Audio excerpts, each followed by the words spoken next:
Hoje a aula é sobre análise exploratória de dados no SPSS. Todo mundo aqui está para a disciplina de MTI, não é isso? Então tá.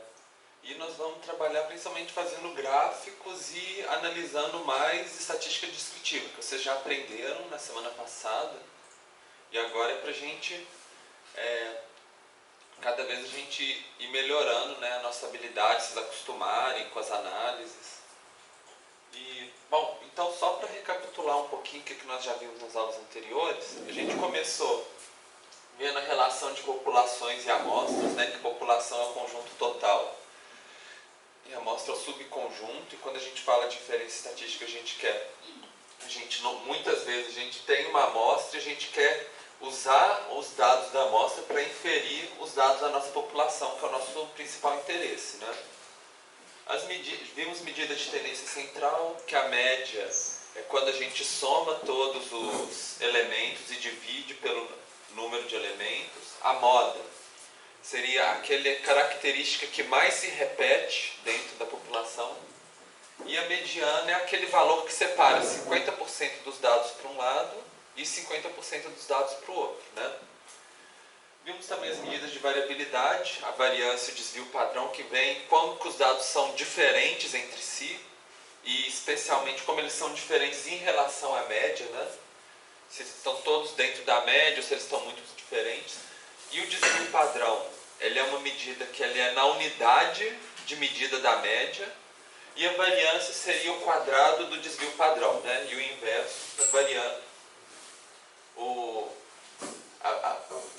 O desvio padrão é a raiz quadrada da variância.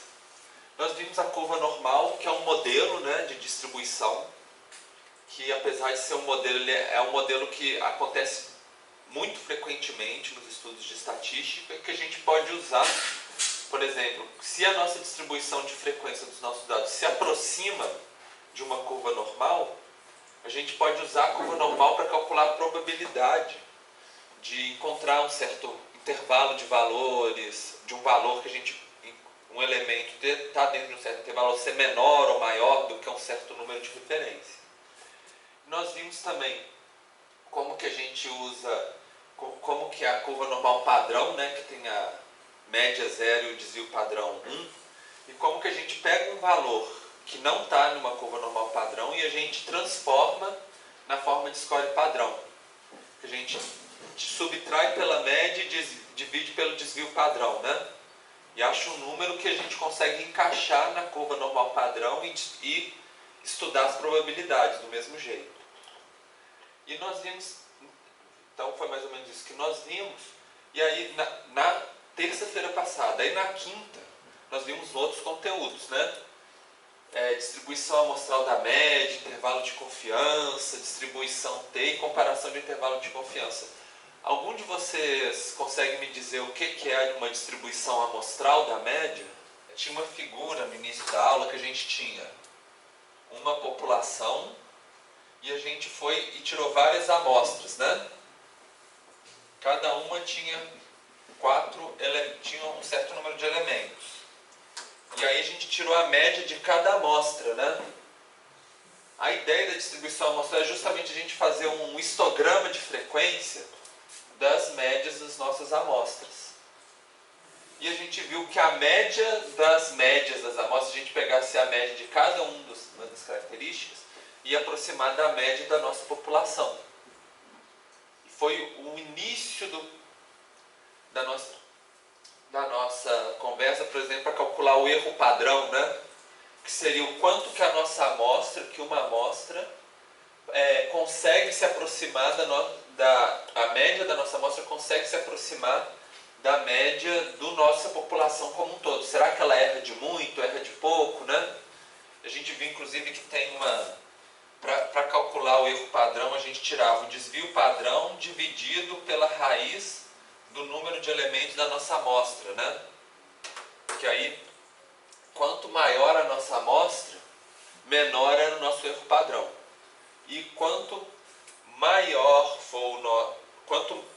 maior for o nosso desvio padrão dentro da amostra, também aí maior vai ser o erro padrão também. Um está relacionado direto com o outro, né? O erro padrão, né? E a partir disso, do erro padrão, a gente trabalhou com o intervalo de confiança. Vocês lembram o que é o intervalo de confiança, gente? Isso, exatamente. Quando tem um intervalo, né, a gente fala assim, 95% de confiança de que a média da nossa população, toda que a gente quer estudar, está dentro desse intervalo, é isso mesmo. E nós vimos também a distribuição T. Vocês lembram o que é a distribuição T?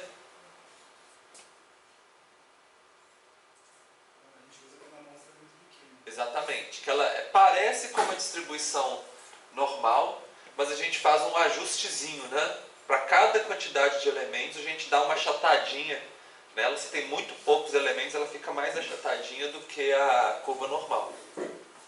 Bom, e a gente fez uma prática sobre como que a gente compara intervalos de confiança. Vocês lembram que a gente pegou os dados de consumo de água no Brasil, dividiu por região, e comparou assim, será que a gente pode falar assim com 95% de confiança que, por exemplo, a região sudeste consome mais água do que a região norte? Ou será que é meio que um empate técnico, né? Que talvez assim foi só uma coisa das nossas amostras, se eu tivesse tirado outra amostra ia dar outro valor? Foi o exercício que a gente fez. E a gente vai ir a partir todos esses conceitos que a gente já viu até agora a gente vai praticar um pouco mais no SPSS. Então, na aula de hoje, nós vamos revisar um pouquinho a questão da inferência estatística e normalidade dos dados, só para dar uma relembrada para vocês. Vamos ver os gráficos de caixa de bigode, box plot. Os valores discrepantes e atípicos são valores que afastam muito, né, do que a gente esperava. Gráficos QQ, que é para avaliar se os nossos dados têm uma distribuição normal, e a gente vai aprender a fazer transformações de dados no SPSS. Vocês já viram transformação de dados no QGIS, né? A gente viu como que soma, faz aquela calculadora, a gente vai aprender a fazer a mesma coisa no SPSS também. Então, mais ou menos a ideia da aula de hoje é essa. A gente tem um conjunto de dados numéricos, uma tabela, né? A gente vai jogar dentro do SPSS e vai sair um gráfico pra gente interpretar. Tá? Tudo bom? Então esse é o nosso objetivo da nossa aula de hoje. A lista de presença está rodando aí, não tá? Então tá, o pessoal que não assinou. Bom, e a gente tem mais ou menos onde que estaria, né, o conteúdo da aula de hoje. O finalzinho do capítulo 1, que trabalha com a questão de teste estatístico, a gente vai começar a introduzir a ideia de teste estatístico, mas a gente vai ver mais nas outras aulas. E o principal é o capítulo 3 do livro, página 85 a 124, que é de explorar dados no SPSS, que também é um capítulo muito prático, assim, como que acessa os menus, como que gera cada gráfico, mas ele também ensina a interpretar os gráficos, que é o que a gente vai fazer na sala de aula hoje. Então, se vocês tiverem alguma dúvida ou quiserem se aprofundar dentro desses assuntos, tem o capítulo 3, que é um capítulo que dá para a gente trabalhar. Bom, a aula, só para a gente relembrar um pouquinho, inferência estatística é quando a gente pega o dado de uma amostra e tenta inferir para a população. Então, muitas vezes a gente tem uma população, usa técnicas de amostragem, a gente viu vários métodos, né, de como que a gente consegue colher dados, né, os métodos científicos na primeira aula. Pega uma amostra, tem os estimadores, que seriam os valores da nossa amostra, e a gente tenta inferir isso para estimar os parâmetros da nossa população. Então, lembrando que na amostra a gente usa essas duas notações, né, com o tracinho em cima, o S, e na população a gente usa o grego e o sigma, né? Sigma para o desvio padrão, sigma ao quadrado para a variância. Então é mais para relembrar mesmo. e lembrar que que existem dois ramos de estatística. Um que a gente chama paramétrico e outro que a gente chama não paramétrico. Paramétrico é o que a gente tem visto até agora, que é quando a gente consegue falar assim, a nossa frequência segue uma distribuição, por exemplo, normal. E aí, com esse modelo da distribuição normal, a gente consegue calcular as probabilidades. A não paramétrica é quando a gente não consegue aproximar a nossa distribuição de frequência de um modelo de distribuição de probabilidade. Aí existem técnicas específicas, mas que não é o foco do nosso curso. A gente vai focar mais nos modelos paramétricos, porque normalmente o modelo paramétrico ele traz mais informação para a gente. Por exemplo, no não paramétrico, às vezes a gente não consegue calcular a probabilidade, por exemplo. Então a gente vai usar o de cá, que é o início da estatística. Esses aqui às vezes são um pouco mais avançados, mas é só para falar para vocês que existe um ramo também. Então, muitas vezes no paramétrico, no nosso curso, a gente vai trabalhar com a distribuição normal, né? Que depois, assim, existem outras também, mas aí seria um curso mais avançado, né? E normalidade dos dados, normalmente a gente usa o histograma, a gente vê os testes de assimetria e de kurtose, né, que a gente já começou a ver nas aulas passadas, para a gente avaliar. E agora a gente vai trabalhar com SPSS. Então, todo mundo ligou os computadores.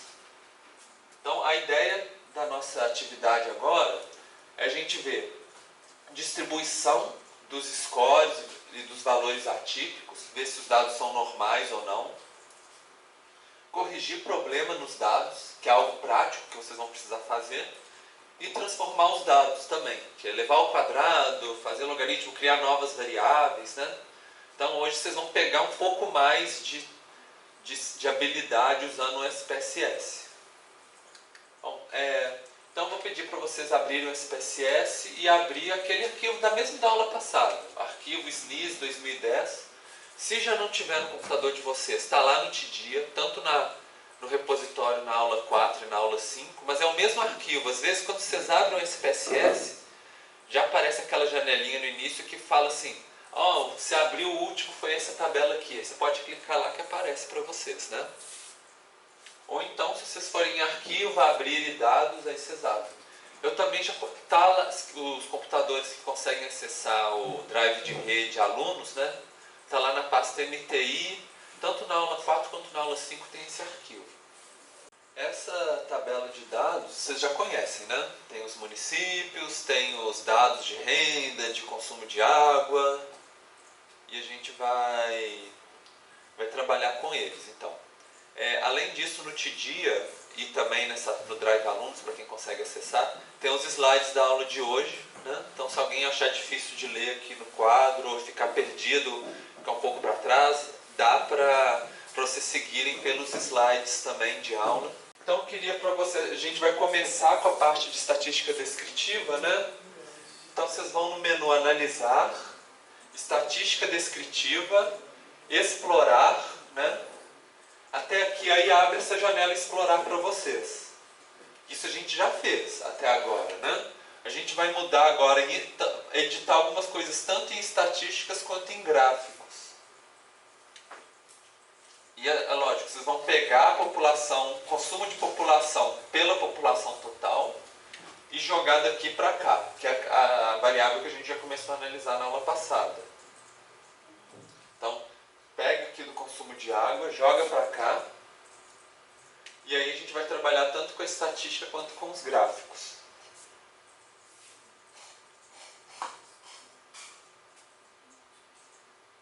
Então, na parte de estatística, era só para que a gente vai... Antes a gente estava trabalhando só com a estatística descritiva, se você clica aqui em estatística. Agora a gente vai trabalhar com os valores discrepantes também. Que é a ideia da gente ver os valores que são muito diferentes dos nossos dados. E nos gráficos, a gente... Então, assim, aqui deixa os dois marcados. Lembra que o intervalo de confiança a gente está colocando 95%. Se a gente quisesse 99% era só alterar, mas por enquanto a gente deixa. E o gráfico, a gente vai falar, não é para colocar esse caule folha, porque é um gráfico que ele só fica mostrando assim, cada elemento, mas a gente vai colocar para aparecer o histograma, que vocês já conhecem, né? E nós vamos colocar os gráficos de normalidade com teste, para nós avaliarmos se os nossos dados seguem uma distribuição normal ou não. Então a gente vai marcar esse item de cá. Certo? Então, colocou histograma, gráfico de normalidade, nas estatísticas descritivas e valores discrepantes, né? Ficando aqui. Colocou a população total e aí clique em OK para rodar a análise. Deve ter aberto alguns itens para vocês. A gente já analisou, né, esses dados, só para vocês lembrarem. A gente mandou gerar um histograma, que deve ter aparecido para vocês. Vocês acham que esse histograma se aproxima que a nossa distribuição de frequência se aproxima de uma distribuição normal? Não, né? Ele tem, olhando os valores, tem uma tabela de assimetria, né? Com os dados média, mediana, que a gente já analisou. Olhando a assimetria Kurtosi, que distribuição que é essa relacionada à assimetria? Vocês lembram como que a gente chama? Oi? Leptocúrtica é a Kurtosi. E a assimetria? Positiva, exatamente. Porque o valor está positivo aqui, né? Que é essa que sobe muito e depois ela vai descendo devagar, né? É isso mesmo. Então, positivamente assimétrica, leptocúrtica. E é interessante que a gente tem esses valores, tanto o valor da estatística quanto a gente tem o erro padrão, né?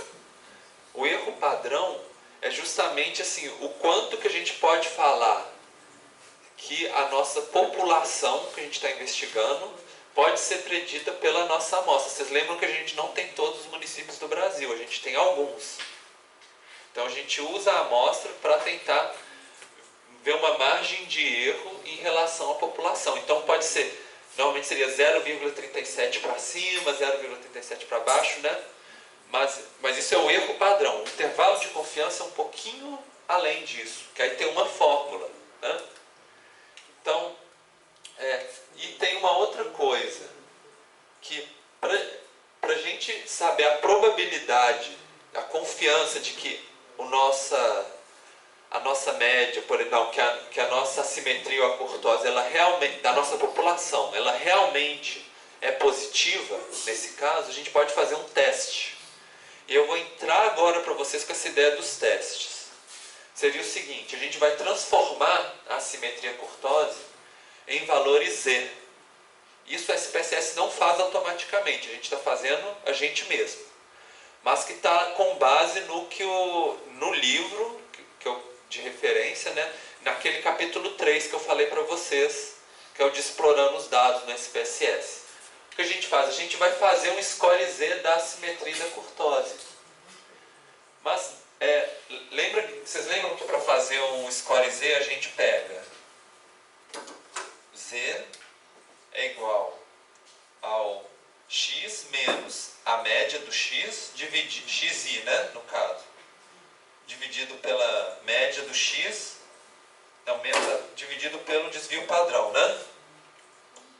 A gente vai fazer a mesma coisa, só que em vez da gente dividir pelo desvio padrão, a gente vai dividir pelo erro padrão. E a média, no caso, vai ser sempre zero, porque o algoritmo que calcula a assimetria kurtose, ele já meio que normaliza, que já deixa os dados dentro da média já. Então, a gente faz esse valor menos o zero, porque então não faz diferença nenhuma menos zero, né? Então, no final das contas, fica o valor dividido pelo erro padrão. E aí, quando a gente faz isso, a gente pode calcular 1,532 menos 0 dividido por 0,037. E aí o resultado deu 41. E o da kurtose, né, 7,97 menos 0 dividido por 0,074 deu 95. Vocês lembram o score Z, por exemplo? Qual que era a importância de ter um score Z de 1,96? Vocês lembram?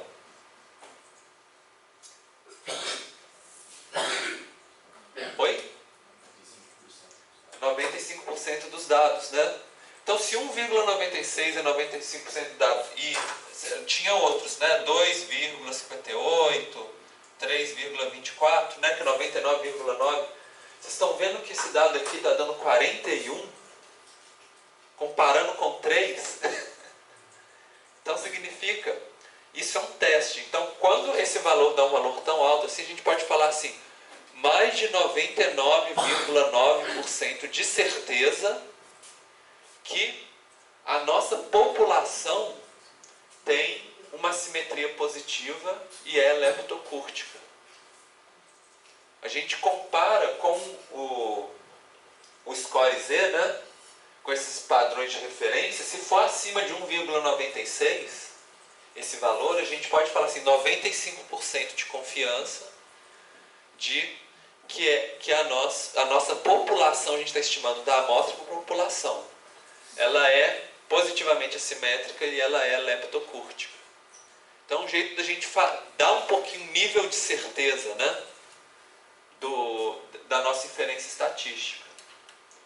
E outra coisa que também é importante para analisar no nosso histograma, vocês estão vendo que tem uns valorizinhos aqui no gráfico, se vocês olharem no gráfico de vocês na tela, ele não para aqui, ele tem uns valores pequenininhos no cantinho, né?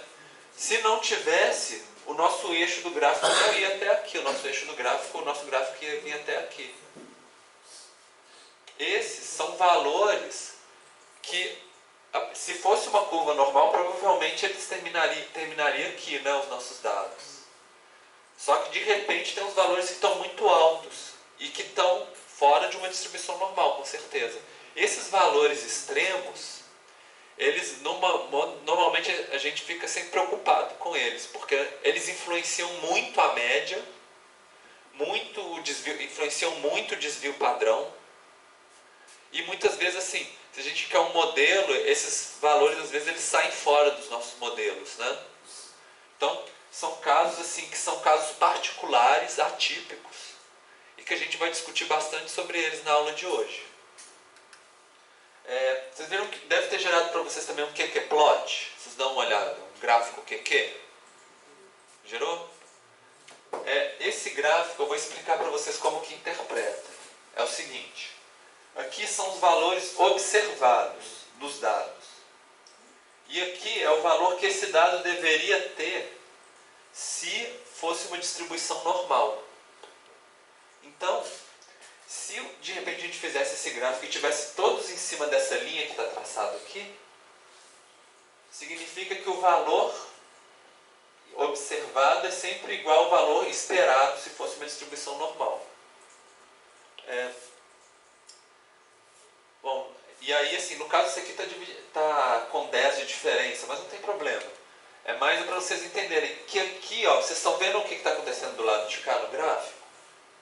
Seria o seguinte, tem um valor que ele é 150 nos nossos dados, e que se a nossa distribuição fosse normal, provavelmente ele estaria por volta de 57, por aí. Então, a gente vê que de repente tem uns valores que estão muito altos, e na verdade era para eles estarem para cá. Então, sempre que ele se desvia dessa linha, seja nos valores mais altos ou nos valores mais baixos, que a gente vê que eles desviam aqui também, né? A gente descobre onde que estão os dados que estão desviando de uma distribuição normal. Essa é um pouco a ideia. Então, eu vou mostrar agora para vocês um outro gráfico, que seria o gráfico de caixas e bigodes. Para fazer um gráfico de caixa de bigode, você pega uma caixa e um gato com bigode, merge eles um no outro e vira um gráfico de caixas e bigodes, né? Só para brincar um pouquinho, né? Mas na verdade é por isso que tem esse nome de caixa. É uma caixa e tem um bigodinho, né? Na prática ele não é tão bonitinho, ele é assim desse jeito. E a ideia do gráfico de caixa de bigode é que a mediana fica... Ele tem uma caixa dividida no meio. Aqui tem os valores dos dados, né? A mediana fica bem aqui no meio. Seria essa linha que divide a nossa caixa. Divide 50% dos nossos dados para um lado, 50% para o outro. O limite limite da nossa caixa, que seria o lado de cá e o lado de cá, seria mais ou menos onde tem 25% dos nossos dados de um lado e 25% dos nossos dados do outro. Então a gente já viu que tem três limites aqui. A mediana, o valor que separa 25% dos dados e outro 25% dos dados. Esse conjunto, a nossa caixa então tem 50% dos nossos dados, né? Essa distância de um lado da caixa até o outro, porque a gente chama de quartil 1 e quartil 3, no caso, né? É o que a gente chama de amplitude interquartil, que é o intervalo que contém 50% dos nossos dados, em torno da mediana, né? A partir disso a gente gera o bigode. O bigode, ele é 1,5 vezes o intervalo interquartil. Então a gente pega esse valor aqui em cima, multiplica por 1,5 e a gente acha o de cá. Se os nossos dados não forem até aqui, aí a gente consegue diminuir o nosso bigode, porque ele vai até onde vão os nossos dados, né? Mas, se tiver dados que vai além, por exemplo, aí o nosso bigode para aqui e a gente começa a marcar os nossos valores que vão além, que são os nossos valores atípicos, que eu vou mostrar para vocês.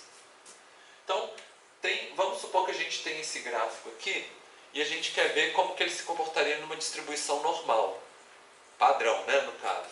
Seria mais ou menos isso aqui. A gente tem uma distribuição normal, a gente tem 50% dos nossos dados aqui.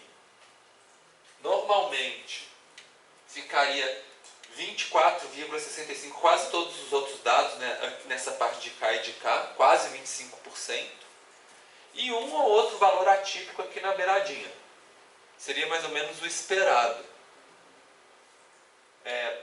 Aqui vocês veem que é uma curva normal padrão, por isso a média está 0, né? O desvio padrão está 1, tudo direitinho. E é interessante, assim, que vocês estão vendo que 50% dos dados, eles estão concentrados aqui. Os outros 24%, tanto para cá quanto para cá, eles têm uma distância bem maior, não é? Se você for comparar 1,5 aqui e um só aqui, né? Porque o intervalo interquartil é só 1, né? Isso significa que os valores são muito mais concentrados aqui do que nas laterais. Porque a gente vê aqui também, vocês estão vendo que aqui eles estão mais concentrados, estão mais altos aqui? E aqui eles estão mais dispersos, né? Então essa é um pouco a ideia que está em um diagrama de caixas e bigodes. Então vamos fazer. Na verdade já gerou para vocês, né? Dentro dos dados que vocês geraram na última análise, deve ter gerado o diagrama de caixas e bigodes já. Mas eu coloquei aqui a tela para vocês aprenderem a fazer também. Ô, gente, vocês estão chegando, pode ir ligando o computador, né? Tá no TD os dados da aula de hoje, inclusive os slides, mas se vocês tiverem os dados que vocês já utilizaram nas aulas anteriores, também é a mesma tabela de dados, a gente está abrindo no SPSS. E se vocês tiverem acesso à pasta de rede também alunos, o Drive Alunos, está lá também MTI, na aula 5, tem os slides e a tabela de dados. Tá? Por enquanto a gente está refazendo o que a gente já fez, mas se vocês quiserem, né, a gente pode, se tiverem alguma dificuldade, vocês me chamam que eu ajudo vocês aí, tá bom? Bom, então vocês já devem ter gerado o diagrama de caixas e bigodes de vocês, mas eu vou ensinar para vocês a fazerem também, se vocês quiserem fazer só ele, por exemplo. Então tem esse menu que chama gráficos, caixas de diálogo legadas, são caixas que já são gráficos que já são padronizados no SPSS. Tem vários tipos lá e a gente vai escolher o diagrama em caixa. Então, indo em gráficos, menu gráficos, caixa de diálogo legada, diagrama em caixa, vai aparecer essa janelinha de vocês. A gente vai colocar um diagrama simples, no caso, né? E o resumo para variáveis. Então a gente vai agrupar por variáveis no caso, né? Senão, porque é diferente, assim, a gente poderia agregar por região do Brasil, por exemplo. Ia ser por caso, grupos de casos, mas a gente vai pegar uma variável inteira. E a gente vai colocar. Então, está simples, em resumo de variáveis, clique em definir. Que aí vai aparecer uma janelinha para vocês. Aí é só passar a população total por consumo de água, população total para cá, e rodar o gráfico, né? E clicar em OK, que vai gerar o mesmo gráfico para vocês. Então eu estou só ensinando para vocês assim, como que gera só esse gráfico. E deve ter aparecido esse gráfico para vocês, não é? Certinho?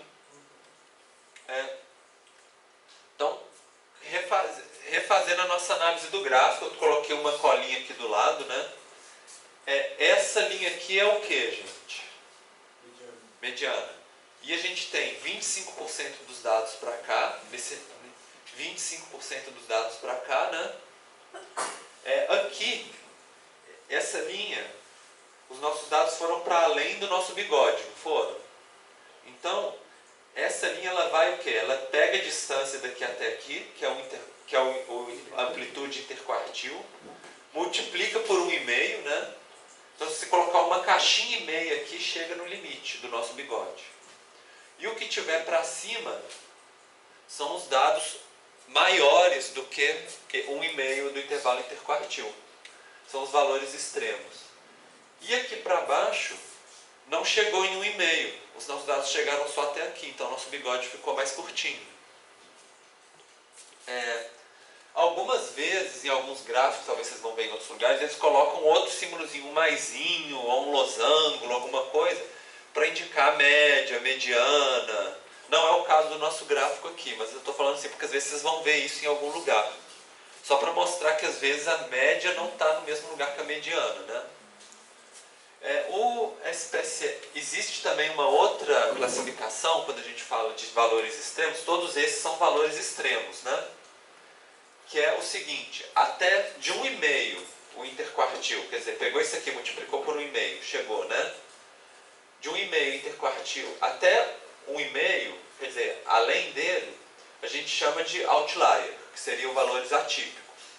Se está acima de 3 intervalos interquartil, aí já seria assim, far outlier, quer dizer, mais do que atípico, mais extremo do que o extremo, né? E às vezes em alguns gráficos a gente coloca cada um deles com um valorzinho diferente. Então um vai ser um triângulo, outro vai ser uma estrelinha. Aqui acho que de vocês todos começa com bolinha, não é isso?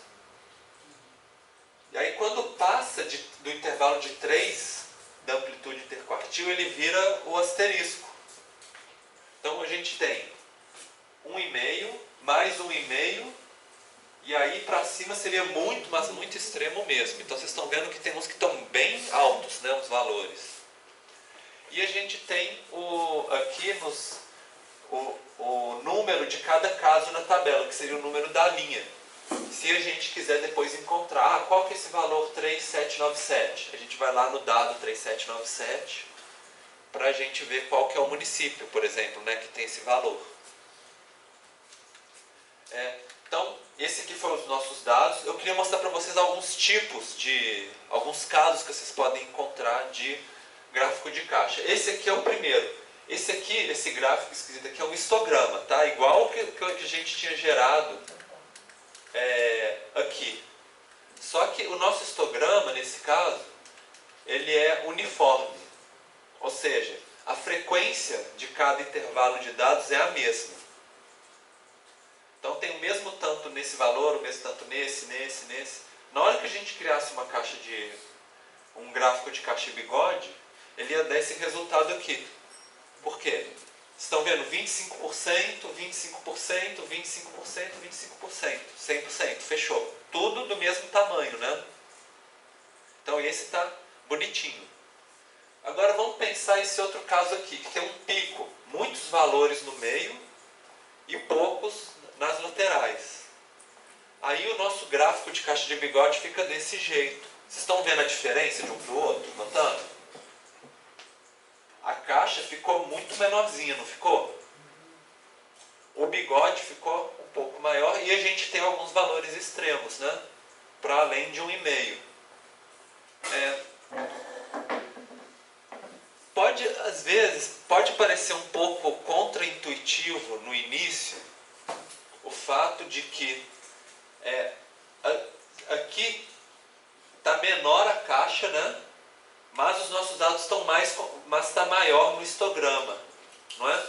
Nesse valor aqui, que é o 15, está maior no histograma, mas a caixa está menor. Por que a caixa está menor? Quanto menor a caixa, significa que os nossos dados estão mais concentrados ali. Aqui, 50% dos nossos dados estão aqui, entre esses dois intervalos.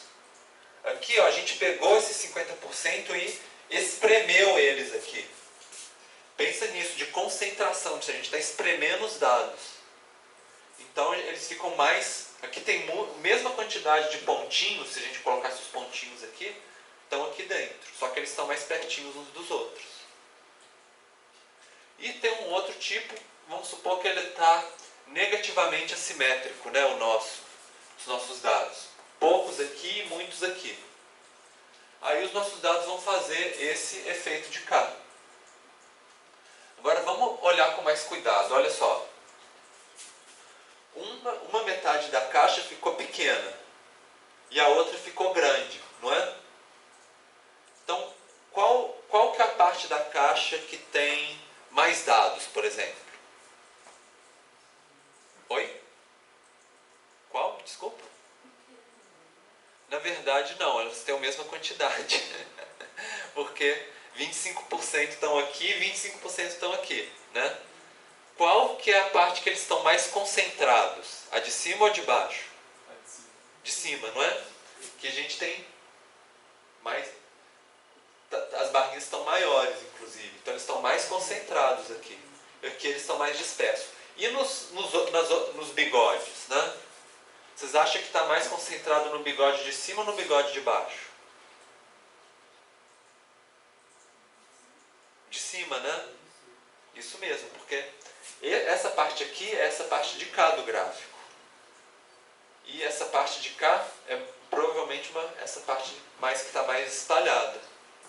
Então é um pouco para vocês, com o tempo, quando vocês pegarem a prática, vocês vão olhar para o diagrama de caixa e bigode e vocês já vão imaginar qual que é o histograma dela. É importante vocês começarem a olhar, assim, olha para o histograma e já pensa como que é o gráfico de caixa e bigode. Olha para o gráfico de caixa e bigode, o box plot, e já imagina como que vai ser o histograma. Porque um está muito relacionado com o outro, né? E esse aqui eram nossos dados, né, que a gente gerou. Vocês viram que é o contrário do de cá, não é? Era positivamente assimétrico e aí gerou um box plot desse jeito, com valores atípicos. Essa parte aqui ficou maior, não é? Praticamente o inverso do de cá. A gente vê que o bigodinho ficou menor aqui, o outro, esse aqui ficou maior, né? É praticamente o inverso, esse de cá, o histograma do outro. Então é para vocês começarem a perceber, né, essas diferenças entre os diferentes gráficos. Claro que às vezes pode ser a nossa mesma base de dados, podem ser variáveis diferentes, por exemplo. Às vezes uma variável vai dar um, outra vai dar outra. Às vezes uma região do Brasil, podia ser diferentes regiões do Brasil, por exemplo, né? E a gente teria que tentar interpretar o porquê. Bom, e aí, para descontrair um pouco, aí tem uma charge, né? Chega a garota e fala, o meu namorado pode vir comigo? Aí, depois que ela vai conversar com o namorado, né? Aí ele fala assim, eu não sou seu namorado. Aí ela fala, não, você é, com certeza. Ele fala, não, eu estou saindo casualmente com várias pessoas. Aí ela faz um diagrama de caixas e bigodes, né? E mostra assim, olha só, você está saindo comigo mais do que o dobro do que com qualquer outra pessoa. Então eu sou um valor atípico claro. E aí ele fala assim, sua matemática é irrefutável. E ela fala, admita, eu sou o seu par estatisticamente significativo. Então, é só para dar um exemplo assim, de que às vezes ser um valor atípico pode ser uma coisa boa, né? No caso, para ela, nesse caso. E um outro exemplo interessante para a gente pensar de valor atípico, muitas vezes assim, a gente quer que que os nossos dados sigam um padrão. Então nesse gráfico assim, tem duas variáveis para os nossos dados, e aí supõe que a gente está esperando que eles sigam um certo padrão, que vai seguindo uma linha. Mas de repente tem dois dados que fogem do nosso padrão. Cada um é um caso, né, que a gente está medindo. Normalmente, para um estudo estatístico, a gente fica muito triste quando a gente vê um valor, um outlier, porque ele atrapalha o nosso modelo. A gente acha que os dados iam se comportar de um jeito, de repente eles se comportam de outro, né? Só que e aí assim, a piada no caso desse aqui é porque ele fala assim, tem dois valores atípicos, mas eu fico muito feliz, porque na verdade está fazendo um smiley, né, em vez de ficar triste, que é o que a gente esperaria. Mas eu trouxe isso um pouco para discutir com vocês também, que às vezes a gente tem dois valores atípicos, por exemplo, nesse caso, que nem sempre é uma coisa tão ruim assim. Normalmente dá um pouco de dor de cabeça na gente quando tem um valor que não está no jeito que a gente espera, mas vocês têm que encarar isso como uma chance de investigação. Então, por exemplo, vamos supor que os nossos dados são por município e aparecem dois com valor muito diferente. Muito interessante a gente descobrir quais são esses dois e tentar pensar por que eles estão muito diferentes. Vamos supor que fosse a questão de uso da água, que seja, ou alguma outra coisa. E aí a gente descobre, por exemplo, que apesar da renda, por exemplo, ser semelhante de outros municípios, esse município está recebendo, por exemplo, royalties de petróleo, ou de hidrelétrico, ou de mineração, por exemplo, e que está mudando a dinâmica do município, e coisa que a gente não conseguiria analisar só com os dados que a gente tem. Então, a gente chegar nessas conclusões de explicar por que certo valor é atípico, tem um valor de pesquisa muito interessante também. Normalmente isso leva a gente a descobrir novas coisas. Então é interessante também a gente pesquisar os valores atípicos também. Então vamos fazer um pouquinho a nossa análise. Agora a gente vai vai criar uma caixa de diálogo legada, de novo, mais um gráfico, e vamos criar histograma. Histograma vocês já aprenderam a criar de várias formas, com explorar, com estatística descritiva, né?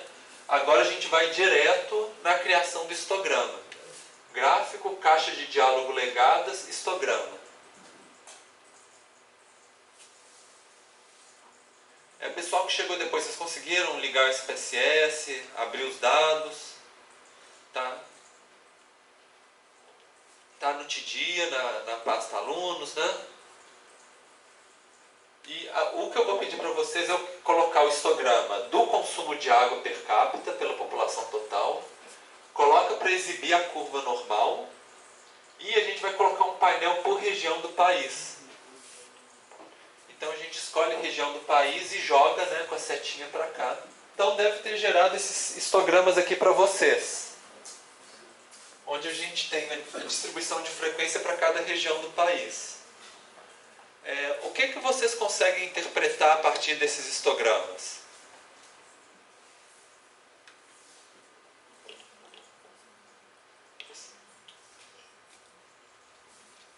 Dispersão dos dados e concentração.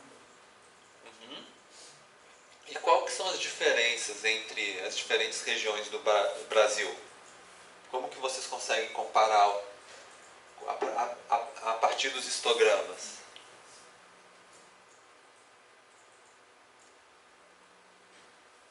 Nordeste tem uma alta concentração de baixo consumo. Nordeste de alto consumo, de baixo consumo, né? Exatamente. Aqui é o valor e aqui é a frequência, né? Então, isso. Mais alguma coisa vocês conseguem perceber?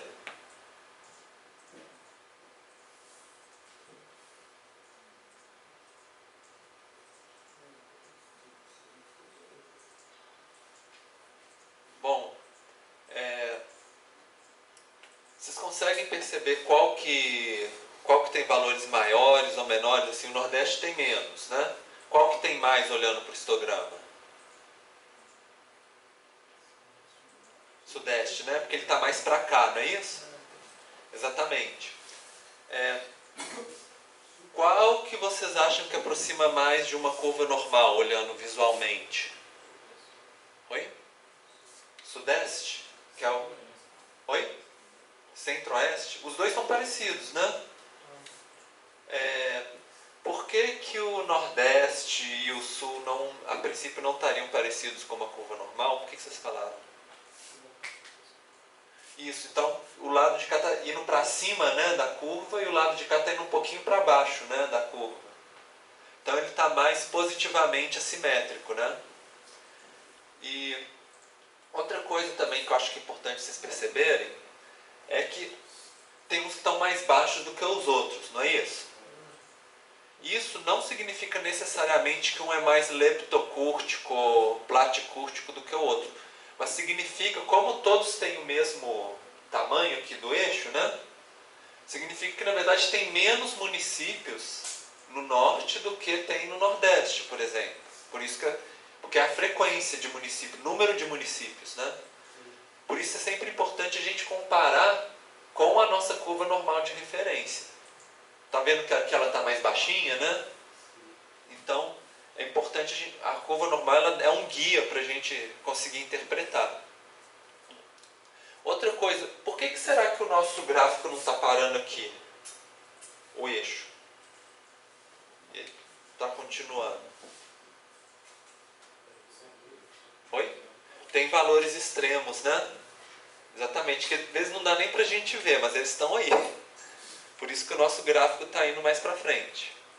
É isso mesmo. Então vamos... Isso a gente já fez na aula passada, né? Se vocês quiserem fazer de novo, mas não tem problema, eu só vou exibir o mesmo resultado da aula passada. A gente fez estatística descritiva por região, né? Vocês lembram? A gente foi analisar a estatística descritiva e explorar. Se vocês quiserem até fazer, pode fazer, mas a gente já fez na aula passada. Que a gente jogou o consumo de água pela população total aqui e a região aqui. E a gente pediu para analisar estatística descritiva e agora a gente pode colocar valores discrepantes se vocês quiserem. Mas aí só vai gerar os gráficos que a gente já fez. E aí criar o histograma, gráfico de normalidade, mas é interessante a gente colocar valor discrepante aqui, que ele vai criar o gráfico de caixas e bigodes, que a gente ainda não criou da última vez. Então é interessante também. E a gente consegue colocar o gráfico de normalidade com teste também, o que é plot, né, de cada região do Brasil também. É legal vocês fazerem. Então, consumo, região do país, no estatísticas marcou esses dois, né? E nos gráficos marcou o histograma e o gráfico de normalidade com testes. Primeiro, só para a gente comparar um pouco, deve ter gerado para vocês os histogramas, né? E da mesma maneira que a gente calculou a simetria e kurtose, e a gente dividiu pelo erro padrão, que é o que a gente fez lá, aqui para trás no início da aula, né? Que eu tinha mostrado para vocês. Cadê? Aqui que a gente dividiu, né? Pegou a estatística e dividiu pelo erro padrão. Para a gente saber qual que é a porcentagem de chance da nossa população ter essa mesma tendência, né? Já que a gente está trabalhando como uma amostra. A gente pode fazer isso para cada região do Brasil. Então, se a gente dividir, eu já coloquei os valores aqui, por exemplo, da região norte, se a gente pegar, vocês estão vendo que a simetria, a kurtose, ela está bem menor do que das outras regiões do Brasil, né? E o erro padrão dela está maior ou menor do que o das outras regiões? Da região norte. Maior, né? Por que vocês acham que o erro padrão da região norte é maior do que das outras regiões do Brasil?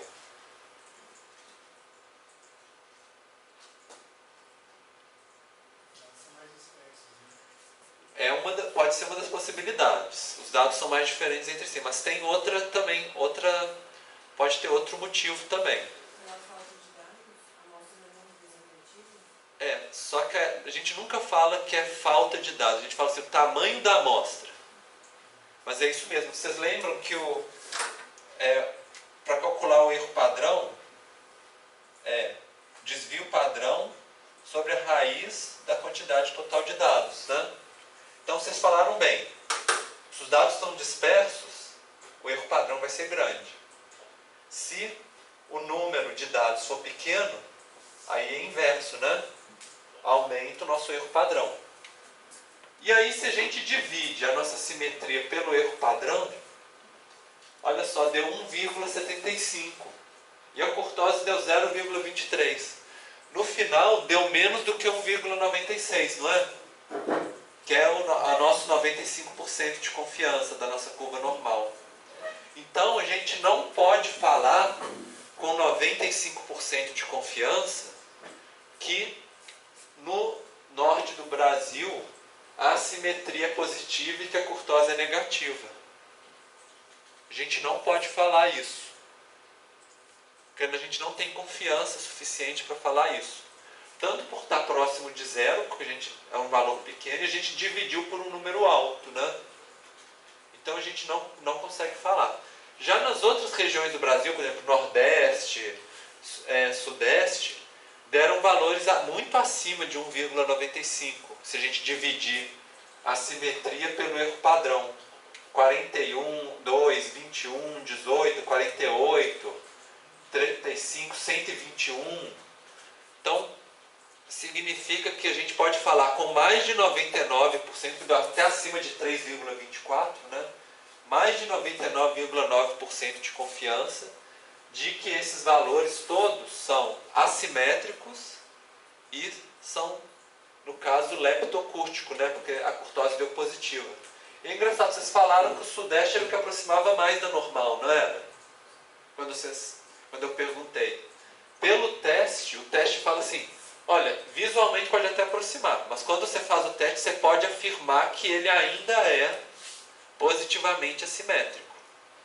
E ainda é leptocúrtico. Já para o norte, até que tem uma barriga que está escapando fora, né, se a gente olhar da curva normal. Mas a gente não tem confiança suficiente para falar uma coisa ou outra, porque são poucos dados que a gente tem para a gente fazer esse tipo de afirmação. Não significa que talvez pode ser que o norte é menos normal do que o sudeste. Só que como a gente tem poucos dados, a gente não consegue fazer essa afirmação com certeza. Estatística tem isso. Às vezes a gente tem que falar assim, olha, é o meu limite, eu não consigo afirmar com muita certeza nesse caso. É um pouco como funciona. E gerou esse gráfico de caixas e bigodes para vocês, não gerou? De cada região do Brasil. É interessante se a gente olhar, por exemplo, a quantidade de casos extremos por região do Brasil. Vocês estão vendo que a região norte tem muito menos casos extremos do que as outras regiões do Brasil? E isso vai influenciar muito na hora de fazer o valor de assimetria, por exemplo. Na hora de calcular o desvio padrão, a média, né, o fato dela ter menos valores extremos, esses valores vão influenciar menos. Mas vocês acham que ela é positivamente ou negativamente assimétrica na região norte?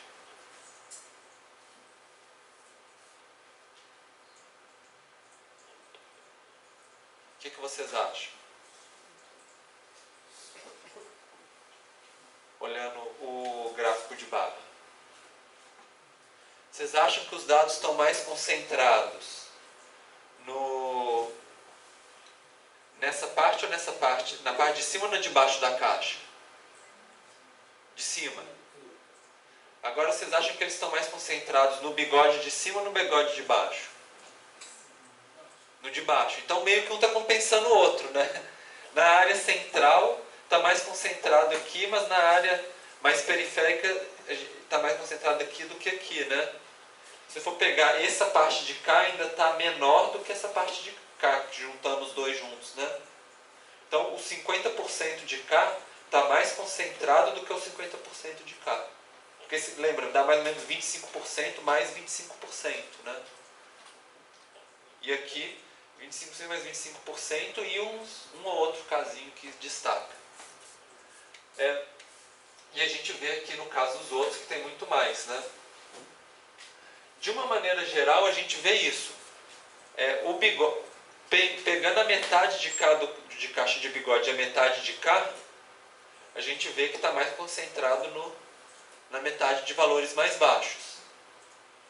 E mais disperso nos valores mais altos. Em todos, né? Mais ou menos, a gente poderia falar.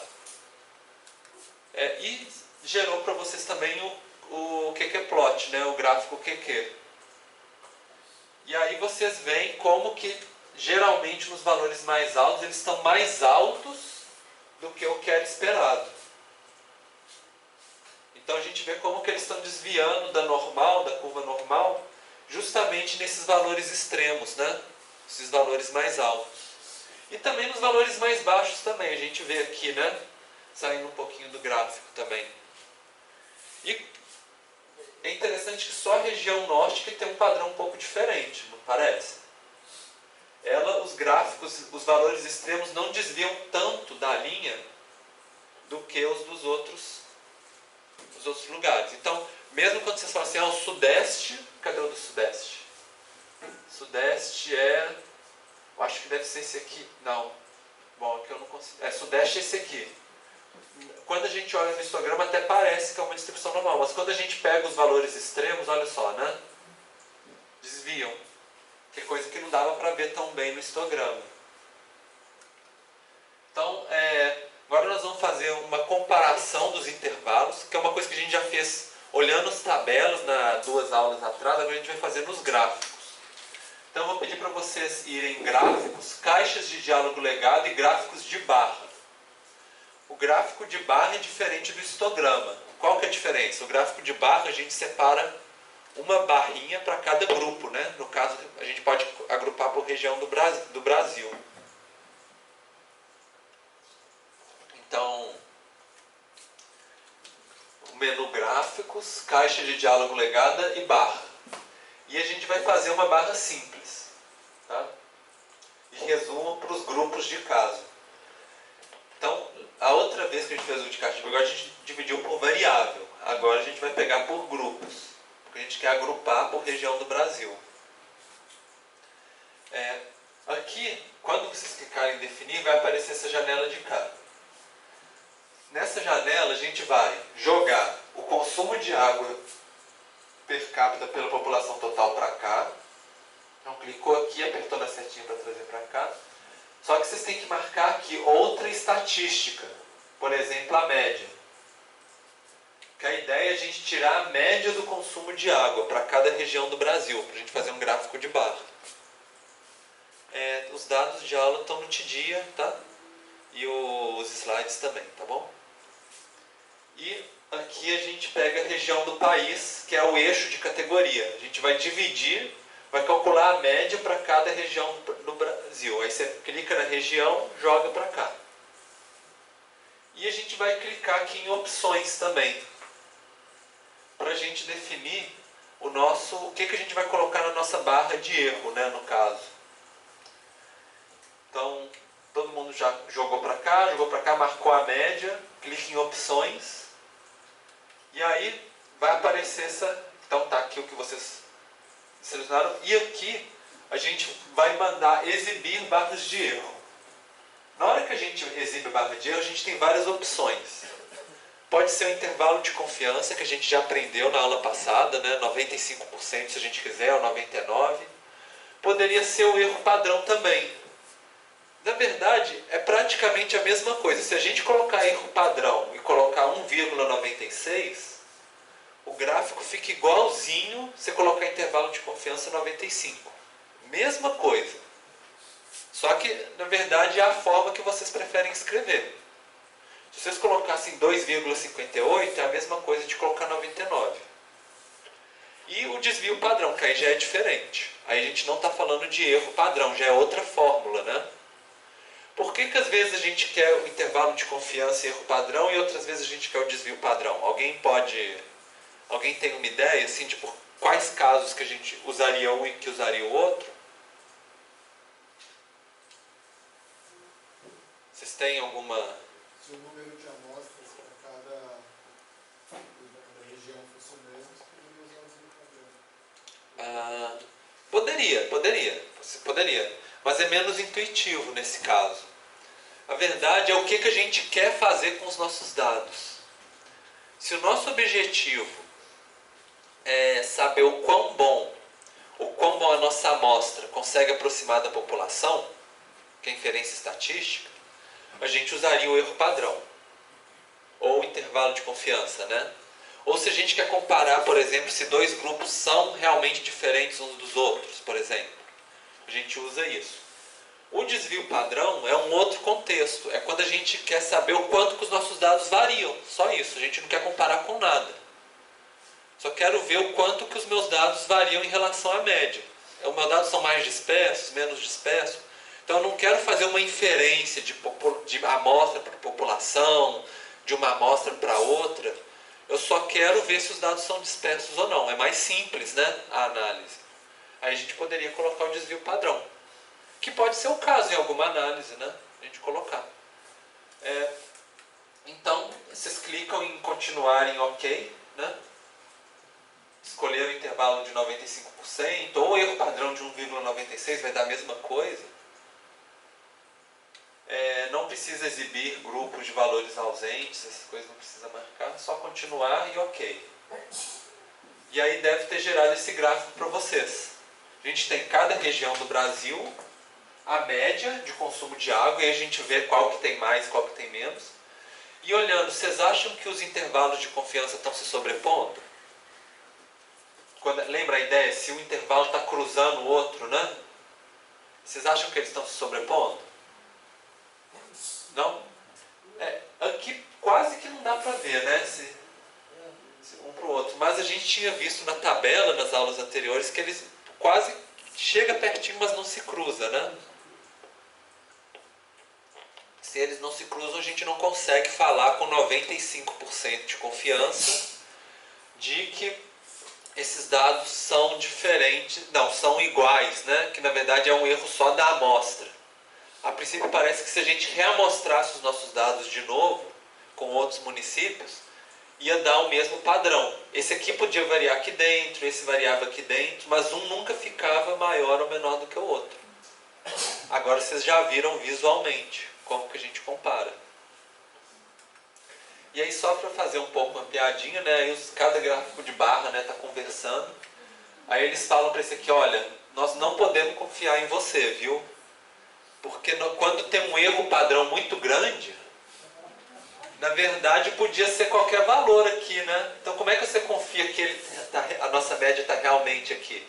Na verdade ela podia, se a gente tirasse uma amostra de novo, ela podia variar bastante. Então isso às vezes acontece nos nossos dados também. Então principalmente quando a gente tem poucos dados, né, acontece do erro padrão ficar muito alto e a gente não ter certeza. Então já fechamos essa parte de analisar a normalidade. E agora vamos supor que tem um valor que está muito extremo. Vamos supor, por exemplo, esse aqui, 4.236, né? A gente fez o nosso gráfico de barra e falou assim, nossa, esse valor está muito alto. Vamos descobrir, né, qual que é esse valor. Aí, a gente tem um botãozinho no alto do SPSS, vocês estão vendo esse daqui que chama ir para o caso? Isso, é uma setinha com a tabelinha, né? Vocês clicam nela que vai abrir essa daqui. Aí vocês podem colocar 4236.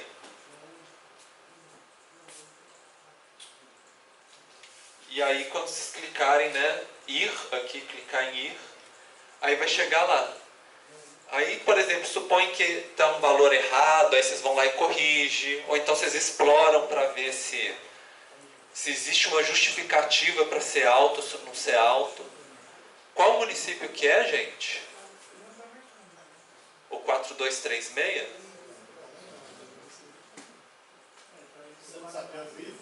Oi? É o seu que está dando no 4236? Em qual região do Brasil que ele é?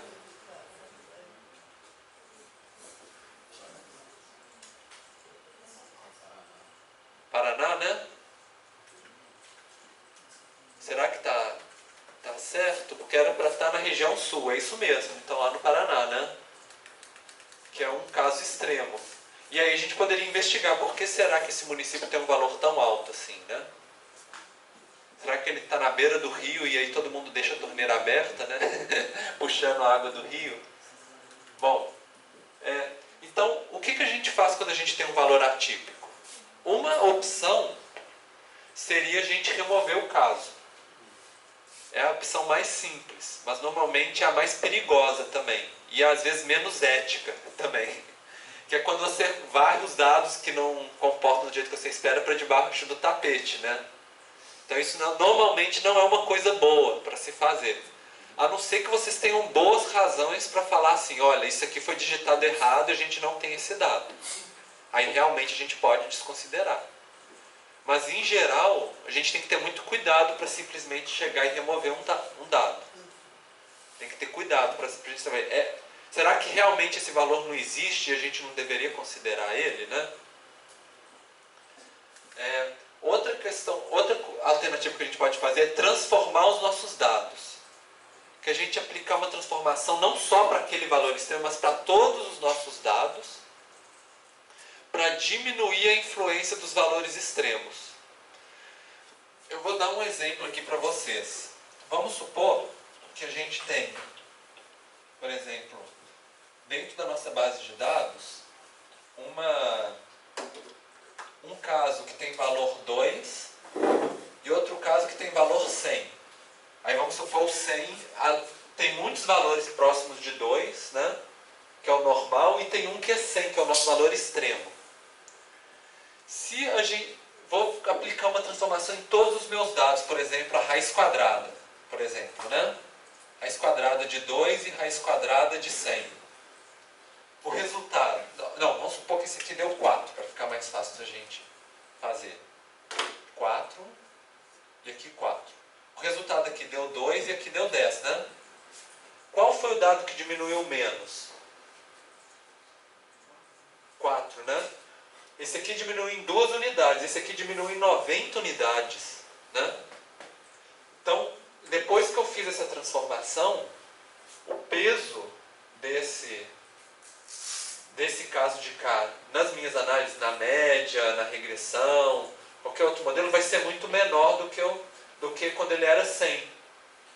Então, às vezes eu faço essas transformações para conseguir diminuir a influência dos nossos casos.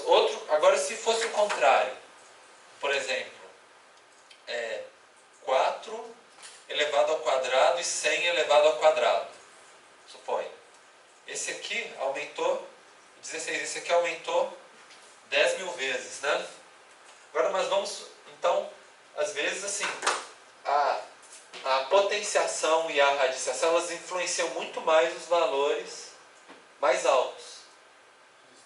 Os resultados mais altos. Agora, depende de qual que é o valor extremo para a gente. É o de um lado, ou é esse aqui que é o extremo, porque ele é muito baixo, né? Às vezes a gente quer aumentar um, às vezes a gente quer diminuir o outro. Então tem transformações diferentes. Outra coisa que às vezes a gente faz é substituir o valor extremo. Isso acontece às vezes, em alguns casos, assim, que a gente sabe que o valor é muito alto, mas a gente não confia no valor que foi escrito lá. Porque a gente acha que teve um erro de medição, por exemplo. Ou então às vezes acontece, por exemplo, um pluviômetro, que está medindo chuva. Eles colocam um sinalzinho assim, ultrapassou o limite, colocam um valorzinho assim, T. Né, que passou do limite, mas a gente não sabe qual que é o valor. Então, a gente quer colocar um valor alto, mas que não seja um valor extremo. Aí o que a gente faz? A gente pega o valor mais alto da nossa amostra e adiciona 1, por exemplo. Ou coloca igual o valor mais alto da nossa amostra. Que é um jeito da gente colocar assim, que está influenciando o nosso modelo, mas não a ponto de ser um valor extremo. Outra maneira, bem parecida com essa, seria a gente pegar a média e colocar um valor 3 vezes o desvio padrão dessa média. Que aí é um pouco assim, a gente desenhar uma curva normal, né? Tá aqui a nossa curva normal. E tem um valor que ele é extremo, tá lá fora. Quando a gente pega a média 3 vezes a curva normal, ficaria mais ou menos aqui. 3 vezes o desvio padrão, né? Aí o que a gente faz? A gente pega esse valor e joga para cá. para dentro da nossa curva normal. Isso assim, é feito só quando é justificável, que a gente acha que esse valor não é confiável a medição, mas a gente sabe que é um valor muito alto. Então, no trabalho de vocês, se vocês tiverem casos extremos,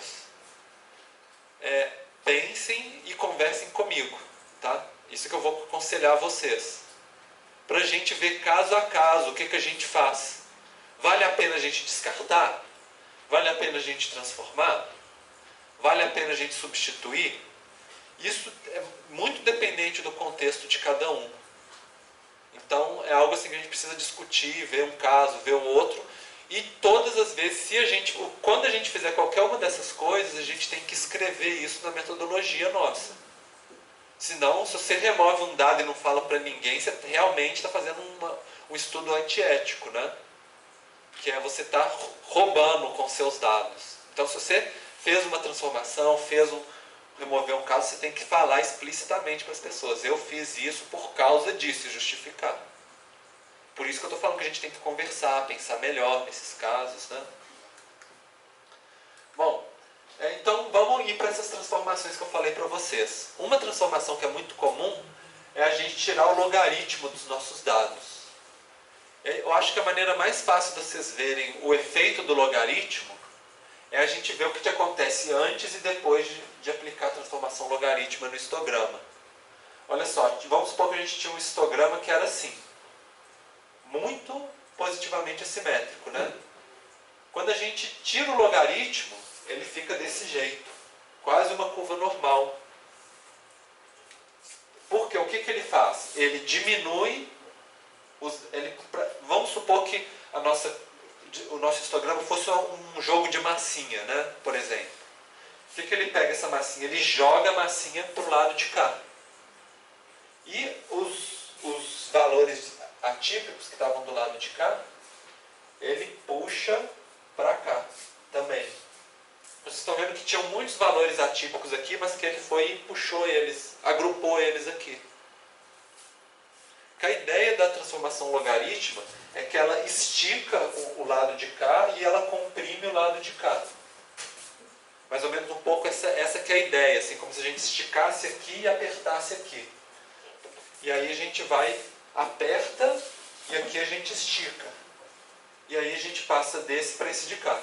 Agora tem um problema na nossa transformação logarítmica. Ela funciona bonitinha assim quando todos os nossos dados são positivos e não tem nenhum dado zero. Não existe logaritmo de zero. Então dá erro. E se tiver valor negativo, o logaritmo de número negativo é uma relação completamente diferente do positivo. Aí bagunça os seus dados também. Então, por exemplo, nos nossos dados de água, a gente não tem consumo negativo, né? É impossível. Mas a gente tem alguns municípios que deu zero o valor, né? Que a gente falou, município que não tem abastecimento de água.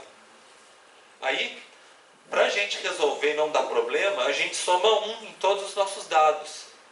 xi mais 1. Com isso, aí a gente consegue aplicar a nossa transformação direitinho. Não tem problema. Vamos supor que a gente tivesse dado negativo, tivesse um município que tivesse menos 2 o valor, por exemplo. Aí, em vez da gente somar 1, a gente podia somar 3, por exemplo. Para ficar tudo positivo, né? A gente soma um valor, que pode ser, no caso aqui 1, mas não poderia ser mais, até ficar todos os valores positivos. Aí a gente aplica o logaritmo. Outra coisa também que é importante, a gente vê que na hora que a gente tira o logaritmo, muda a nossa unidade de medida. Não é mais, por exemplo, consumo de água. É logaritmo do consumo de água. E a gente tem que falar isso também na hora de analisar os dados. Falar assim, é o logaritmo do consumo de água, que é uma outra coisa, né? Outra transformação é a radiciação, que eu já expliquei para vocês aqui. Ela funciona muito semelhante com o logaritmo. Às vezes, o logaritmo aproxima mais de uma curva normal, outras vezes vai ser a raiz quadrada, às vezes vai ser a raiz cúbica, por exemplo, que é parecido também. Então, o que a gente tem que fazer? A gente tem que testar. Usa o logaritmo, usa a raiz cúbica, e a gente vai testando até a gente achar qual que funciona melhor. Só que ela tem um outro problema, que é muito parecido com o logaritmo. Ela não funciona para número negativo.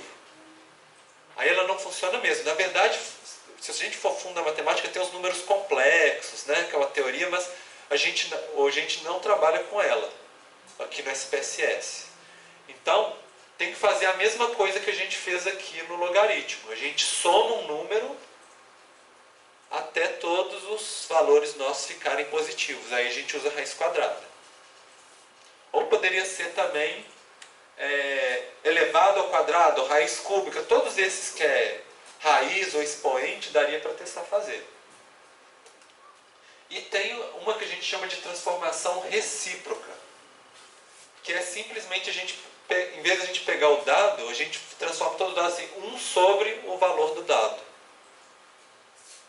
Vou colocar um exemplo para vocês aqui. Pode ser até às vezes o mesmo exemplo. A gente tem 4 e 100, né? Aí o 4, onde era 4, vai virar 1 sobre 4, que vai dar 0,25. E onde era 100, vai ficar 1 sobre 100. Vai ficar 0,01, né? Aí, vocês viram assim que os valores que eram maiores vão ficar pequenininhos. Os que eram grandes, às vezes quando a gente faz essa transformação, ele aproxima de uma curva normal, porque ele reduz os valores que eram muito grandes. Ou às vezes não. Agora tem uma questão relacionada a essa transformação recíproca, que olha só, esse era maior do que esse, não era? Agora ficou o contrário. Eles inverteram de lado. Mas tem um jeito da gente desinverter, que é a gente usar essa fórmula aqui, 1 dividido pelo valor máximo dos nossos dados menos x. Vamos supor que o valor máximo dos nossos dados é 110, por exemplo. Aí a nossa fórmula vai ficar assim.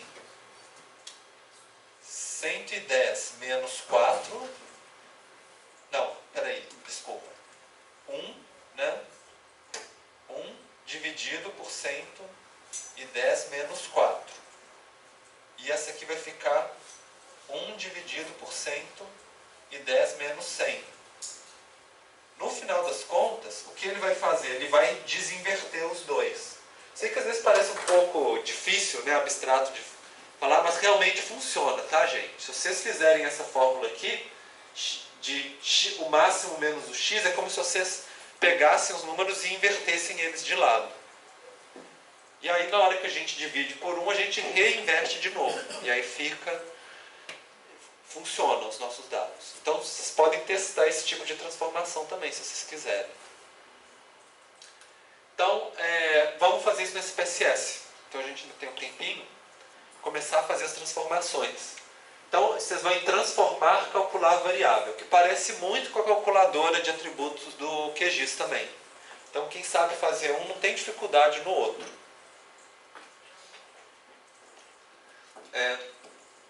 Então, foi lá em transformar, calcular variável, abriu a janela para vocês.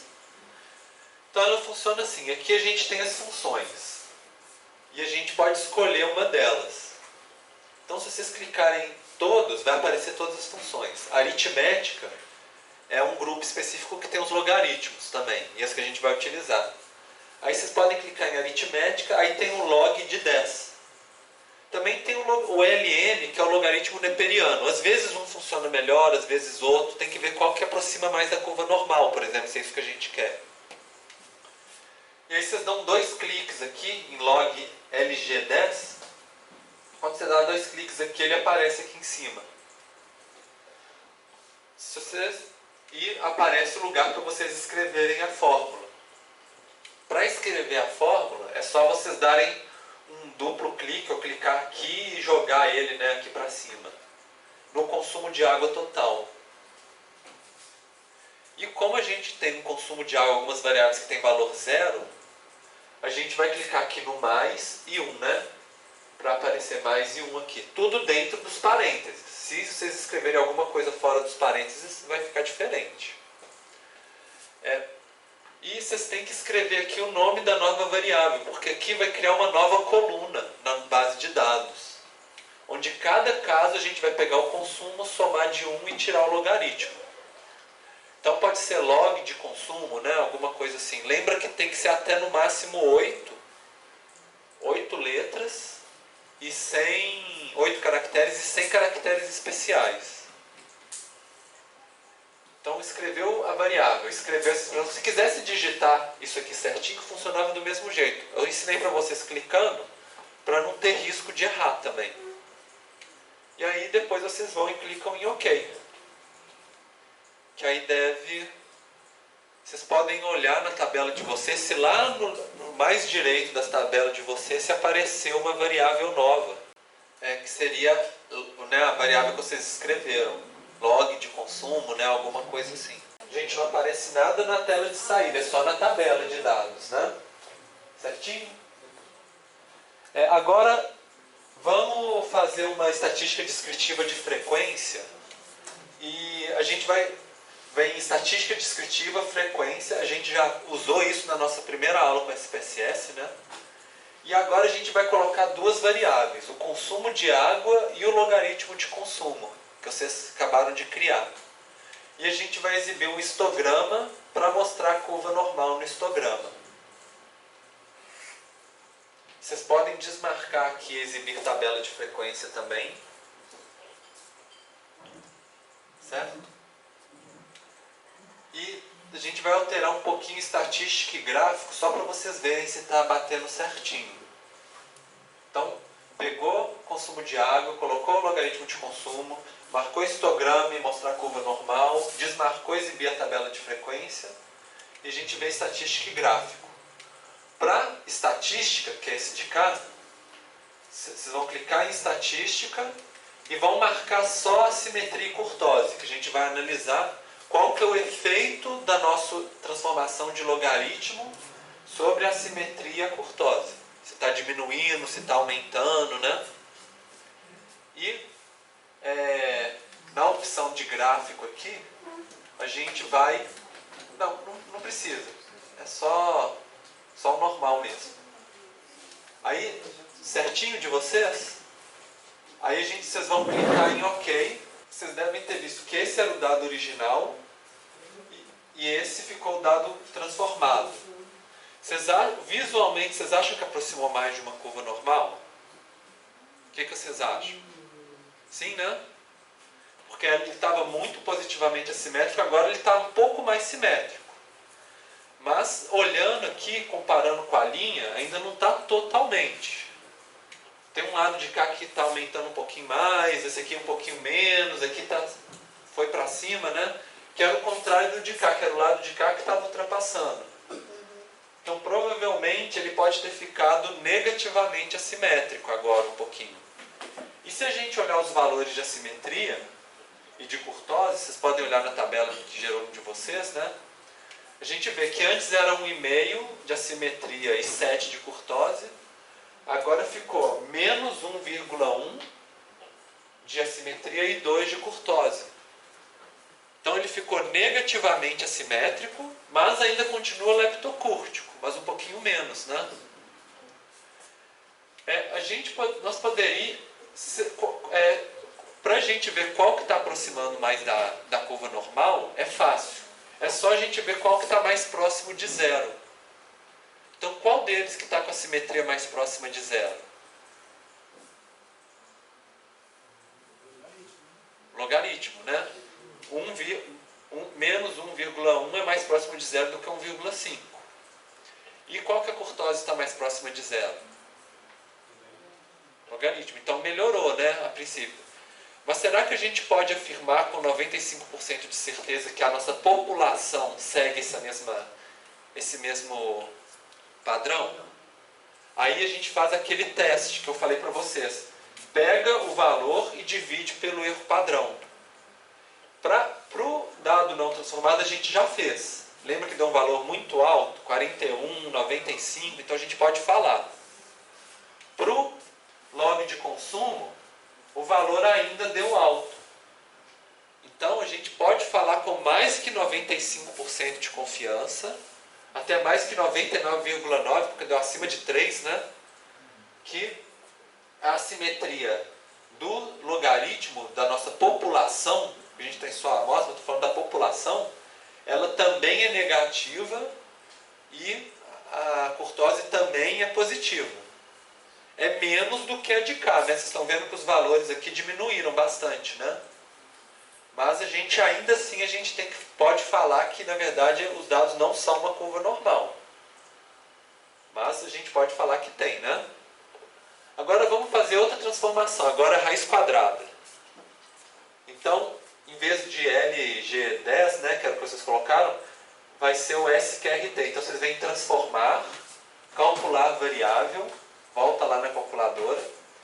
E aí vocês vão ter que colocar um outro nome. Lembra de mudar o nome, tá, gente? Porque se vocês não mudarem o nome aqui, ele vai substituir aquela que vocês acabaram de criar.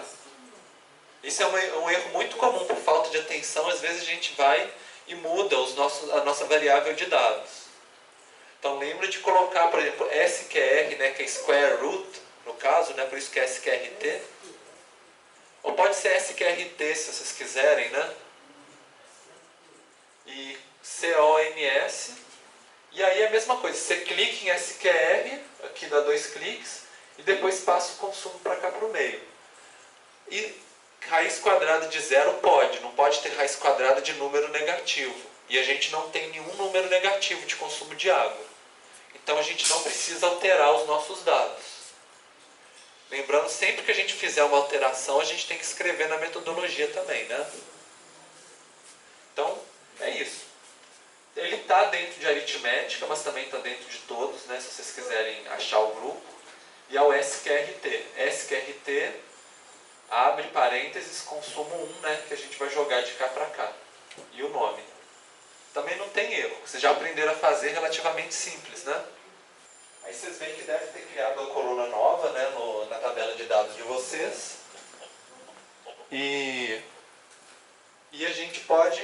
Eu vou tentar ir um pouco... Não, se bem que dá para vocês... Se vocês quiserem fazer de novo, aqui, né, em analisar a estatística descritiva e frequência, agora a gente pode colocar as 3 tabelas. Consumo de água, o log e o SQR de consumo. E colocar estatísticas, o gráfico, os histogramas, que já deve estar tudo marcado, né? Por padrão que o SPSS lembra o que vocês colocaram. Assim, eu só vou já mostrar de uma vez para já adiantar o resultado, né? Esse era o resultado, esse era o nosso antes de transformar, e esse aqui ficou o nosso resultado transformado. Quem fez, ficou mais ou menos isso? Tá. Vocês acham que agora ficou mais próximo de uma distribuição normal? Oi? Ainda não? Mas comparado com esse aqui, qual que ficou mais próximo? Da raiz. O da raiz, né? Ainda tem uns lugares que está saindo um pouquinho, né? Aqui a gente vê um pouquinho aqui, esse aqui podia estar um pouquinho mais baixo, né? Mas visualmente parece que aproximou um pouquinho mais. E está mais simétrico também, né? Agora, e comparando a simetria e curtose? Vocês acham que ficou mais próximo de zero? Ficou bem mais próximo. A simetria ficou 0,07, né? E a curtose 0,528. E se a gente fizer o teste de dividir o valor da estatística pelo erro padrão? Aí a gente veria o seguinte, esse aqui era o original, que eu já tinha mostrado para vocês. Quando a gente pega com o dado da raiz quadrada, a gente viu que deu 0,19 e 7,14. Então a gente já não pode falar com mais do que 95% de confiança de que a nossa população é positivamente assimétrica, porque aqui está um valor positivo, né? Mas está tão próximo de zero que a gente já não consegue falar que a nossa população, com base na nossa amostra, é positivamente assimétrica. A gente já não pode falar isso. Que como a gente quer aproximar de uma curva normal, é uma coisa boa, né? Já a curtose, ela ainda é positiva, ainda é leptocústica, ainda deu 7,14. A gente tem mais do que 99,9% de chance de que a nossa população seja leptocúrtica, que seja um valor positivo. Mas é um positivo que é muito menos do que o que era antes, não era? Sim. Então, para estudo, seria melhor não usar essa, depende do que eu quero, né? Depende. Se você quer uma que se aproxime mais de uma curva normal, então essa aqui é melhor, porque ela tem valores mais próximos de zero, certo? Até chegar a um ponto que você não consegue nem falar que a população é realmente positiva, porque se você tirasse uma outra amostra, talvez ia dar assim, menos 0,07, por exemplo, porque vai ficar transitando em torno do zero, sabe? Então, que é uma coisa que a gente estava querendo, né? Se a gente quiser que os dados sigam uma distribuição normal. Então, esse é um exemplo. Bom, é mais ou menos isso, então a gente pode usar esse transformar para fazer qualquer tipo de operação. Eu mostrei para vocês o logaritmo, mas pode ser, por exemplo, somar uma variável com a outra, dividir, igual a gente dividiu, né, a população pelo número de domicílios. Era só colocar aqui na calculadora consumo, aí tem aqui o dividido domicílio. Por exemplo, aí saber a quantidade por domicílio, ou consumo, ou pessoa, renda por pessoa. A gente pode fazer todos esses tipos de operações aqui. Entre variáveis, por exemplo, né? Ou subtrair, dividir, elevar ao quadrado. Aí tem uma opção aqui, que elevar ao quadrado a gente bota... Eu vou mostrar para vocês mais algumas coisas depois, nas próximas aulas. E é mais ou menos isso. Então, agora vem a parte para a atividade para vocês. Que aí eu vou colocar para vocês para terça-feira que vem, né? Já que quinta-feira é feriado. Que é seria vocês fazerem essas análises que a gente fez nessa aula para os dados de vocês. Para terça-feira que vem. Então, vocês abrem os dados e aí dá uma dica para vocês. O SPSS, eu já falei, né? Ele abre CSV, DBF, XLS. Depois vocês têm que verificar se ele leu tudo como número ou como letra, o que é nominal ou não é, aquilo que vocês já aprenderam naquela primeira aula do SPSS. Mas abrir os dados e aí vocês podem rodar as análises. E aí, se vocês tiverem um arquivo shapefile que tem os dados do shapefile eles ficam no arquivo que chama DBF, né? A gente viu naquela segunda aula. Vocês podem abrir o DBF direto no SPSS também, para vocês abrirem os dados. Mas eu aconselho, depois que vocês abrirem, grava com outro nome, né? Com a extensão do SPSS, por exemplo, a SAV, para o SPSS lembrar o que vocês colocaram como número, como intervalo, colocar os rótulos para os gráficos que vocês já colocaram, e aí ele grava tudo certinho. Então, a ideia é vocês usarem os dados de vocês, que já era para vocês começarem a fazer para quinta-feira, né? Vocês já tinham algumas análises, agora vocês já conhecem mais análises que vocês já conseguem fazer com os dados. E aqui está cada uma das coisas que é para vocês fazerem. Por exemplo, estatística descritiva, vocês já estão fazendo para quinta-feira. Só que agora não é simplesmente vocês apresentarem o resultado. Agora é para vocês começarem a refletir sobre por que ela deu esse resultado. Então é para vocês começarem a pegar os dados de vocês e pensar assim, por que será que a média deu mais alto? Será que essa dispersão é alta ou é baixa? Aí, por exemplo, fazer um histograma, um box plot, o que é plot, por exemplo, explicar como é que a gente interpreta esses gráficos. Como que a gente interpreta o que é plot, que é o da curva normal? Será que os dados são normais? Não são? Quais são esses valores? Quais que são os valores atípicos, né? Então é para vocês começarem a pensar sobre isso. A distribuição é assimétrica, não é? E aí para vocês fazerem algumas transformações, por exemplo, log, raiz quadrada, ou qualquer outra que vocês quiserem, né, testar, tipo aquela de inverter, né, que eu falei para vocês, 1 sobre o valor da variável, e vocês explicarem qual que aproxima mais da distribuição normal, para vocês começarem a explorar isso. Se os dados de vocês não se aproximam, vocês veem se alguma outra transformação vai conseguir fazer os dados ficarem mais próximos. E se tiver grupos, isso aí é opcional agora, mas se a hipótese de vocês tiver questão de grupos, por exemplo, urbano, rural, bairros, se vocês tiverem isso na base de dados de vocês podem fazer aquele gráfico de barra, de intervalo de confiança para comparar qual que é o grupo que é mais, qual que é menos. Isso aqui não é obrigatório, mas se você se fizer parte da hipótese de pesquisa de vocês, né? E é isso. E lembrar que isso aí já faz parte do trabalho final de vocês. Então, esses dados, esses resultados, vocês já vão começar a acumular essas interpretações textuais também, que é para vocês escreverem.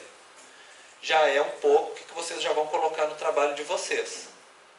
Lógico que pode mudar ao longo do processo de pesquisa, mas já é para vocês começarem a desenvolver, tá? Por isso, assim, gente, quem ainda não tem os dados do trabalho, quem está com dificuldade, entre em contato comigo, procura os monitores do laboratório, os horários fora da aula, para vocês conseguirem esses dados e não ficarem para trás, porque a gente já está, cada semana a gente já vai começar a trabalhar mais com os dados do trabalho. Então, se vocês não fizerem, por exemplo, daqui a 2 semanas já, vocês já vão chegar na aula, abrir os dados de vocês e trabalhar em cima. Então, é para vocês terem um pouco de pressa em ter os dados de vocês, para vocês não ficarem para trás dentro do desenrolar da disciplina, tá bom? E também que essas atividades é 30% do conceito, né? Então é importante vocês não ficarem para trás também, para não prejudicar o conceito de vocês. Alguém tem alguma dúvida? Não? Então, olha, então vocês têm até quinta para entregar a primeira atividade, até terça para as outras, e o objetivo agora é vocês afundarem dentro dos dados de vocês. Tendo algum tempo fora de aula, a ideia agora é vocês começarem a trabalhar com os dados de vocês, tá? E entrem em contato se precisar. Então, acho que é isso. E aí, a gente terminou um pouquinho mais cedo para quem estiver aqui para outra sala. E eu estou aqui também para ajudar, se precisar conversar com algum grupo, tá? Eu estou aqui à disposição. Beleza. Até a aula que vem, e quem não assinou a lista de presença, por favor, assina.